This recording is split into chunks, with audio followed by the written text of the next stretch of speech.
Hey guys, तो जैसा कि लास्ट पार्ट में हमने देखा था, दो डीमन एम्परर के बीच में फाइट हुआ था और तांग सांग को अपने सी गॉड के पावर को भी शो करना पड़ गया था। लास्ट पार्ट में मी गोंजी कल्टीवेशन करने चली गई थी लंबे समय के लिए और ये तांग सांग को गुड बाय भी बोल चुकी है। अब आगे सूरा मी गोंजी को जाता हुआ देख रहा है और ये सोचता है कि मुझे नहीं पता कि इसमें 1 मंथ है, 2 मंथ है या 1 साल या 2 साल लगने वाले हैं, मगर मैं तुम्हारा यहाँ पे वेट करूंगा। रात के टाइम पे तांग सांग को आज नींद भी नहीं आता। इसका दिमाग में अभी भी मी गोंजी को लेकर ख्याल ही आ रहा है। नेक्स्ट मॉर्निंग तांग सांग काफी थका हुआ दिख रहा है और ये दुबई के पास में आता है जो कि छत पे कल्टीवेट कर रहा है पर्पल डीमन आई का। तांग सांग अब दुबई से लक लेकर ये वापस से कैरी कॉलेज में जाता है, जबकि मी गोंजी चली गई है। तांग सांग अभी भी इस कॉलेज में साफ सफाई का काम कर ही रहा है। जब तांग सांग ओल्ड माओ के पास में आता है, ये तांग सांग को देखकर इसे कहते हैं, रुको, एक लड़की ने मुझे तुम्हें कुछ देने को कहा है। वो लड़की ह्यूमन गर्ल है जो कि इस कॉलेज में पढ़ती है। ओल्ड माओ तांग सांग को एक कप ऑफ टी को निकाल कर देते हैं। ये देखकर तांग सांग काफी सरप्राइज होता है कि ये वही कप ऑफ टी है जो कि लास्ट टाइम मी गोंजी इसे होल्ड कर रही थी और वो इसे सूरा को नहीं दी, बल्कि इसे वो तांग सांग को देना पसंद की है। इससे तांग सांग काफी खुश भी होता है और इसके आंखों से आंसू भी आ रहा है और ये कहता है, थैंक्स मी गोंजी सियावू, और कहता है, माय सिस्टर, मैं तुम्हारा आने का वेट करूंगा। मी गोंजी लॉर्ड मैंसन में होती है और ये अपने फादर के सामने है। ये सोचती है कि इसकी मदर ने हमेशा इसे सिखाया है मॉन्स्टर से केयरफुल रहने के लिए, फिर चाहे वो इसके फादर भी क्यों ना हो। इस पीकॉक डीमन क्लैन में कोई भी इसे एक्सेप्ट नहीं कर रहा था, मगर इसके फादर इसके साथ में अच्छे बिहेव करते थे और एक दिन ये इसे अपना सक्सेसर भी अनाउंस कर दिए। मी गोंजी अपने फादर के बॉडी को देखती है। पीकॉक डीमन किंग कहता है, डोंट वरी, मैं जल्द ही मरने वाला नहीं हूँ। उससे पहले मुझे तुम्हारे साथ में रिट्रीट में जाना है और काफी थिंग्स को भी अरेंज भी करना है। ये कहते हैं, अभी तुम 14 साल की ही हो और तुम्हें 24 का होने में अभी 10 साल लग सकता है और मैं उस टाइम तक जिंदा भी नहीं रहने वाला हूँ। मैंने भी नहीं सोचा था कि वो इतना फास्ट आ जाएगा, मगर इस बार वो ज्यादा टाइम भी नहीं देने वाला है हमें दोबारा। ये कहते हैं, जो सी गॉड अपीयर हुआ था उसके कारण से हमें कुछ टाइम भी अब मिल चुका है। पीकॉक डीमन किंग कहते हैं, तुम फ्यूचर में हमारे क्लैन के पीकॉक डीमन किंग बनने वाली हो और सिर्फ तुम ही रहोगी। फिर चाहे तुम इंसानों के लिए क्या करती हो और क्या नहीं, इससे कोई फर्क नहीं पड़ता, लेकिन सिर्फ तुम्हें हमारे पीकॉक डीमन क्लैन को हर्ट नहीं करना होगा। ये कहते हैं, तुम्हारी मदर मुझे सब कुछ बता चुकी है, वो मुझसे कुछ भी नहीं छुपाती। उसने स्टार्टिंग में ही मुझे बता दिया था कि वो साल्वेशन ऑर्गेनाइजेशन का हिस्सा है और वो मेरे साथ है रहने का एक कंडीशन कोई भी रखी थी कि तुम फ्यूचर में मेरे क्लाइंट की सक्सेसर बनो। ये सुनकर मी गोंजी भी काफी सरप्राइज होती है। ये कहते हैं, मैं एक ही थिंग को सोच रहा था, अगर तुम्हारी मदर मेरे साथ में आ जाए फिर उसके लिए मैं सब कुछ करने को रेडी था उस टाइम पे। मी गोंजी इस टाइम पे इसे समझ में नहीं आता कि ये कैसे रिएक्ट करे। ये जो अपने फादर के बारे में सोचा करती थी, ये तो वैसा नहीं है। मी गोंजी अब एक कसम खाती है, अगर ये फ्यूचर में पीकॉक डीमन रेस की क्वीन बन जाती है फिर ये कभी भी पीकॉक डीमन रेस को हार्म नहीं करेगी। अब ये मी गोंजी को लेकर जाते हैं और ये कहते हैं, मैं तुम्हें अपने क्लाइंट के सभी सीक्रेट मेथड को सिखाऊंगा। इधर तांग सांग भी अब अपने कल्टीवेशन पे फोकस करना स्टार्ट कर चुका है। इसका स्पिरिचुअल कोर और सोल कोर ये दोनों ही धीरे धीरे इंक्रीज कर रहा है और इससे तांग सांग का बॉडी भी काफी स्ट्रॉन्ग बन रहा है। तांग सांग अब मी गोंजी के आने तक ये खुद के पावर को इंक्रीज करने के बारे में सोचता है। अगर तांग सांग उस टाइम तक गॉड लेवल पर जा सका और ये अपने डिवाइन पावर को अवेकन कर सका, फिर इसके पास इसका पिछले लाइफ का काफी स्किल्स भी आ सकेगा। तांग सांग सोचता है कि 9th ईयर तक जाने के लिए इसे बस पावरफुल ब्लड लाइन को ही सॉल्व करना होगा, जो स्किल इसके पास है उसके रिलेटेड ब्लड लाइन को। तांग सांग सोचता है कि अगर एक बार ये गॉड लेवल पे ब्रेक थ्रू कर लेगा, फिर इसका गॉड किंग के एसेंस भी अवेकन होना स्टार्ट हो जाएगा, जिसके कारण से इस प्लेन के मास्टर को भी इसके बारे में पता चल सकता है। अभी तांग सांग काफी वीक है, इस कारण से ये लॉर्ड ऑफ प्लेन के नजर में भी नहीं आया है, मगर जब ये पावरफुल बन जाएगा फिर ये दूसरे के नजर में भी आना स्टार्ट हो जाएगा। तांग सांग को अपना फ्यूचर को लेकर प्लानिंग करना स्टार्ट करना होगा। तांग सांग सोचता है, अगर ये गॉड लेवल पर नहीं जाता है फिर ये और मी गोंजी एक साथ में कैसे हो सकते हैं और ये दोनों गॉड लेवल में भी नहीं जा सकेंगे। तांग सांग अब डार्क रो के एबिलिटी के बारे में सोचता है कि ये दूसरे के ब्लड को सॉल्व कर उस ब्लड को एनर्जी में कन्वर्ट कर देता था, जिससे उसे एनर्जी भी मिलता है और इससे उसका पावर स्ट्रॉन्ग बन जाता था। इधर सिटी में अभी भी काफी हलचल है, जैसे कि जब से फाइट खत्म हुआ है सिटी में न्यूज फैल गया है कि पीकॉक रेस से जिंगफिंग डीमन एम्परर को यहाँ इस सिटी से भगा दिए हैं और जो भी डीमन रेस से पीकॉक रेस का साथ नहीं दे रहे हैं उन्हें निकाल दिया गया है, जैसे कि विंडवुल्फ क्लैन और लियोपार्ड क्लैन, इन दोनों को सिटी से निकाल दिया गया है। फायरफॉक्स क्लैन ये सरेंडर कर चुके हैं। इधर कैरी माउंटेन पे वाटरफॉल के पास में गोल्डन ट्री भी अब धीरे धीरे ग्रो कर रहा है। यहाँ पे मेयर भी कभी कभी आया करते हैं थिंग्स को चेक करने के लिए। मेयर यहाँ पे साल्वेशन एकेडमी से स्टूडेंट को भी लाकर यहाँ पे प्रैक्टिस कराने का सोचते हैं। लाइफ एनर्जी यहाँ पे धीरे धीरे काफी स्ट्रॉन्ग भी होता जा रहा है। अब बिग फाइट के बाद 15 दिन हो चुका है और थिंग्स भी अब शांत होने लगता है। तांगसंग और मेयर दोनों इस गोल्डन ट्री के पास में आते हैं। तांगसंग भी इस ट्री को देखता है जो कि काफी अच्छे से ग्रो कर रहा है। मेयर कहते हैं इन एक मंथ में इन लड़कियों का ग्रोथ भी काफी अच्छा हुआ है। अब ये लड़कियां भी सेकंड टियर पे जाने वाली हैं। ऑर्गेनाइजेशन भी लाइफ एनर्जी का यूज कर ब्लड लाइन को स्ट्रॉन्ग करने पे काम कर रहे हैं, मगर उन्हें रिजल्ट नहीं मिला। तुमने ये कैसे किया? तांगसंग कहता है लाइफ एनर्जी यूज कर ब्लड लाइन को स्ट्रॉन्ग बनाना ये अच्छी बात है, ये अच्छा चॉइस है, मगर क्वेश्चन आता है कि लाइफ एनर्जी कितना ज्यादा प्योर है। थिंग्स इस पे ही डिपेंड करता है। तांगसंग कहता है आप उस टाइम पे सोच रहे थे ये गोल्डन वुड मैंने बेकार में ही खरीदा था। इस पे मेयर हंसते हैं। तांगसंग कहता है मैं यहाँ पे इस बार इस ट्री के लिए आया हूँ।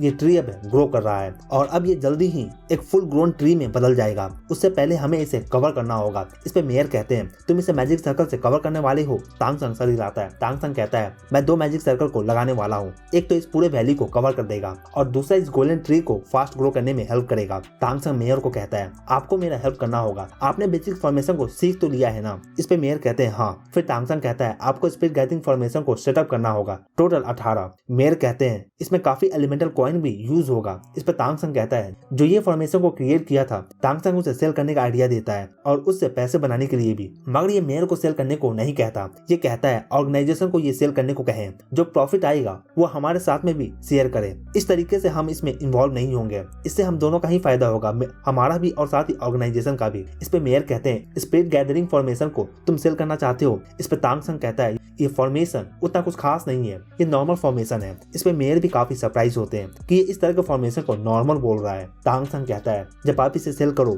फिर आप मत कहना कि ये फॉर्मेशन मैंने क्रिएट किया है, आप कहना कि इस फॉर्मेशन को आपने क्रिएट किया है। इस पे मेयर कहते हैं ठीक है कोई बात नहीं। तांगसंग कहता है मुझे काफी पैसा का जरूरत पड़ेगा फ्यूचर में मेरे रिसर्च और डेवलपमेंट को लेकर। मेयर कहते हैं ठीक है। तांगसंग कहता है हमें 1 साल में काफी पैसों को जमा करना होगा और फिर 1 साल बाद जाकर एंसेस्टर कोर्ट से कुछ गुड थिंग्स को भी लेकर आना होगा। मेयर कहते हैं ठीक है मैं मटेरियल्स को खरीद लूंगा, फिर हम स्टार्ट कर सकते हैं। नेक्स्ट तांगसंग अब इन फॉक्स गर्ल को कॉल करता है और इनसे कहता है मैंने सुना है कि तुम में से कुछ सेकंड टियर पे भी चली गई हैं। इस पे ये कहती है यस मास्टर। ये तांगसंग को मास्टर कहती है। तांगसंग इन सब को टैलेंट को शो करने को कहता है। इस पे एक गर्ल आगे आती है और ये तांगसंग को अपना टैलेंट को शो करती है। ये अपने इल्यूजन को शो करती है। इसके इल्यूजन को देखकर तांगसंग भी कहता है अच्छा है, ये एनिमी को धोखा देने के लिए सही है और एनिमी जज भी नहीं कर सकेगा कि रियल कौन है। ये सुनकर ये लड़कियां कहती है हमारे मास्टर काफी औसम है। तांगसंग कहता है मैं यहाँ पे एक फॉर्मेशन को लगाऊंगा और तुम्हारी ये इल्यूजन एबिलिटी काफी काम आएगा इसमें। इस फॉर्मेशन में जैसे जैसे तुम सबका कल्टीवेशन इंक्रीज करेगा तुम सबका इल्यूजन भी काफी पावरफुल होता जाएगा, तो फिर तुम सबको काफी हार्ड वर्क करना होगा। अब मेयर नेक्स्ट डे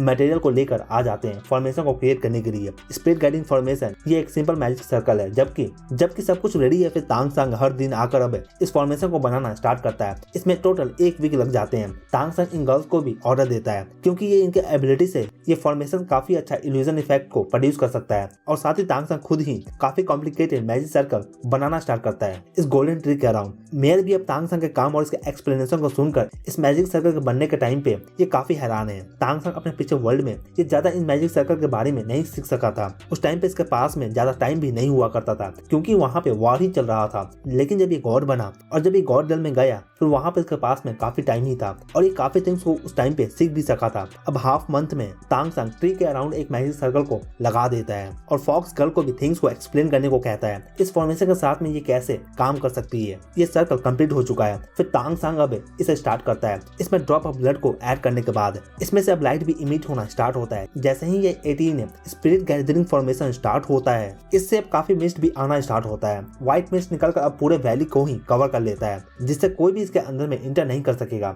इतना फॉग है कि कोई भी यहाँ पे खो सकता है। जबकि ये हो चुका है फिर इससे अब स्काई सोलिंग फॉर्मेशन को इससे कनेक्ट करना होगा जो कि अपने आप में एक काफी डिफिकल्ट काम है। तांगसंग ये गोल्डन ट्री के पास में आ जाता है और इसके बारे में सोचता है। नेक्स्ट अब तांगसंग अगले 1 घंटे तक काम करता है और इस फॉर्मेशन को भी एक्टिवेट करता है और इसके एक्टिवेट होते ही अब ये फॉग भी पहले से 10 गुना ज्यादा स्ट्रॉन्गर बन जाते हैं और अभी यहाँ पे पहले से काफी ज्यादा स्ट्रॉन्ग हो चुका है। एनर्जी का कंसंट्रेशन यहाँ पे काफी ज्यादा इंक्रीज कर चुका है। गोल्डन ट्री भी अब इतना ज्यादा एनर्जी के कंसंट्रेशन के कारण से काफी फास्ट ग्रो करता है और ये अब 30 मीटर टॉल हो चुका है। गोल्डन ट्री से भी काफी रिच नेचुरल एनर्जी रिलीज होता है और लाइफ एनर्जी जो कि इस जगह को पूरे तरह से रिच लाइफ एनर्जी से कवर कर देता है। गोल्डन बीम ऑफ लाइट भी इस वैली में देखा जा सकता है। इस पूरे वैली में फॉग फैल चुका है जो कि इस वैली को ही कवर कर लेता है और साथ ही ये फॉग नेचुरल एनर्जी को भी कंडेंस करता है। इसके सेंटर में पूरे कैरी माउंटेन पे काफी नेचुरल एनर्जी है जिसे एब्जॉर्ब भी करना पॉसिबल नहीं है, मगर जबकि पूरे माउंटेन का और इस गोल्डन ट्री के पास में आकर गैदर हो रहा है, फिर ये जगह भी एब्जॉर्प्शन के लिए बेस्ट बन चुका है। यहाँ पर रिजल्ट भी बेस्ट मिलेगा। मेयर भी सीन को देखते हैं और ये सोचते हैं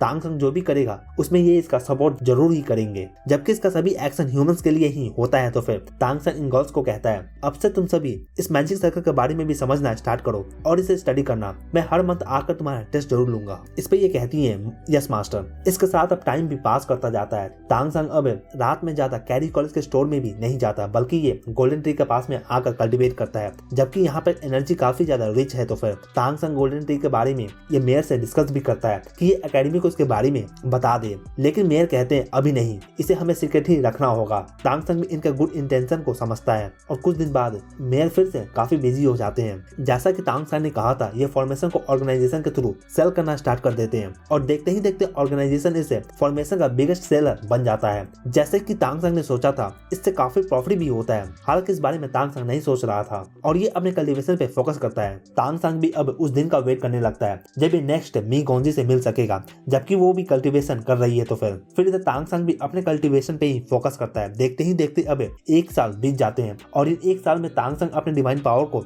रिस्टोर कर लिया है, जो कि इसका खत्म हो गया था डार्क क्रो से फाइट करते हुए, और इसका स्वान टियानगोंग अब 7th ईयर के पीक पे जा चुका है। इधर ये गोल्डन ट्री के फ्रूट को अब ये सोचते हैं कि एकेडमी में लेकर जाएंगे, जिससे स्टूडेंट्स को भी बेनिफिट होगा और उन्हें ये लो प्राइस में सेल भी कर सकते हैं। टीयर के पीक पे जा चुके हैं और अब इन्हें एक जगह को फाइंड करना है गॉड लेवल पे ब्रेक थ्रू करने के लिए, और ये काफी इंपॉर्टेंट है क्योंकि गॉड लेवल पे ब्रेक थ्रू करना काफी बिग थिंग होता है, जो कि मॉन्स्टर रेस को भी डिस्टर्ब कर सकता है। अगर एक ह्यूमन इस लेवल पर ब्रेक थ्रू करे तो फिर स्पिरिट गैदरिंग फॉर्मेशन को सेल करने से मॉन्स्टर वर्ल्ड में काफी हलचल भी मच जाता है। ये फॉर्मेशन गॉड लेवल के लिए बिल्कुल बेकार है, लेकिन गॉड लेवल के नीचे के मॉन्स्टर के लिए ये बिल्कुल काफी अच्छा है। जबकि इस वर्ल्ड में गॉड लेवल के नीचे मॉन्स्टर काफी ज्यादा नंबर में है, तो फिर ये इनके बीच में काफी पॉपुलर भी हो जाता है। काफी हाई प्राइस में ये सेल होता है। ऑर्गेनाइजेशन को इससे काफी प्रॉफिट भी हुआ है और इससे मेयर का काफी ज्यादा तारीफ भी होता है। इन 1 साल में मी गोंजी अभी भी बाहर निकल कर नहीं आई है अपने कल्टीवेशन से। तांग संग भी अभी भी इसका वेट ही कर रहा है। इधर फॉक्स गर्ल इनका कल्टीवेशन भी काफी इंक्रीज करता है। होंगी ये 4th ईयर पे चली जाती है और दूसरी लड़कियां ये 3rd ईयर पे चली जाती हैं। तांग संग भी इन्हें काफी थिंग्स को सिखाता है, जैसे कि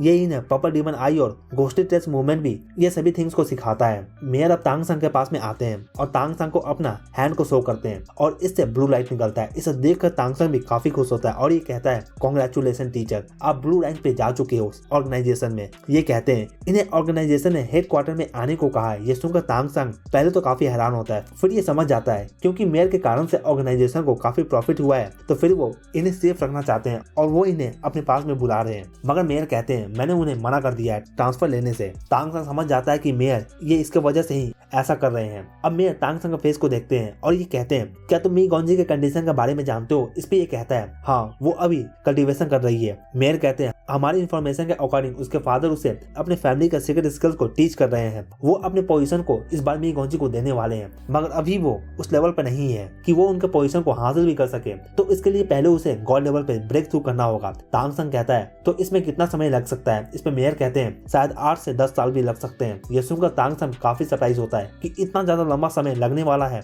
मेयर सोचते हैं अगर वो गॉड लेवल पर चली जाती है फिर जिंगफिंग डीमन एम्पर को वो डिफीट नहीं कर सकेगी। इस पे तांग संग कहता है डोंट वरी, हम उसका हेल्प कर सकते हैं। और इसी के साथ ये पार्ट यहीं भी खत्म होता है। तो दोस्तों इसके आगे का पार्ट हम नेक्स्ट वीडियो में देखेंगे। इस पार्ट के लिए इतना ही। वीडियो अच्छा लगा हो तो वीडियो को लाइक जरूर करें और अगर आप चैनल पर नए हैं तो चैनल को जरूर सब्सक्राइब करें ऐसे और भी एनीमे एक्सप्लेन के लिए। Thank you.